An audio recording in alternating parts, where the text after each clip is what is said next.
the prophesied division of humanity into two groups, Mm-hmm. which are at enmity against each other, takes place immediately with the first descendants of Adam and Eve.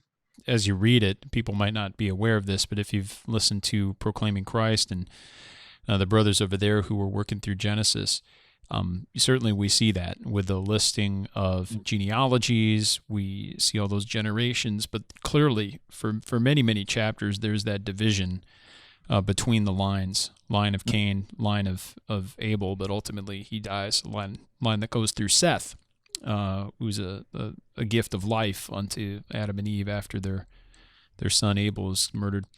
And then that carries on through till focuses upon Abraham, who is called out and God establishes a covenant with him.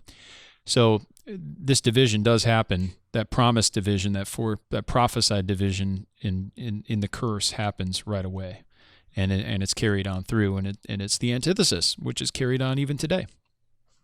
Right, and it's carried on until it reaches the climactic final battle, which is another battle at the Mountain of Assembly, right? Which is Armageddon. Armageddon, right? Mm-hmm. So the very first conflict here between Cain and Abel, which resulted in the death of Abel, is part of that conflict. It's part of the Armageddon War. It's part of the conflict between the two seeds. So it's the first battle between these two kingdoms, and Cain, of course, representing the seed of the serpent, and Abel, the seed of the woman here. So now this is, I think, very important. In this first battle between the two kingdoms, God gives us a preview of what that final battle will look like.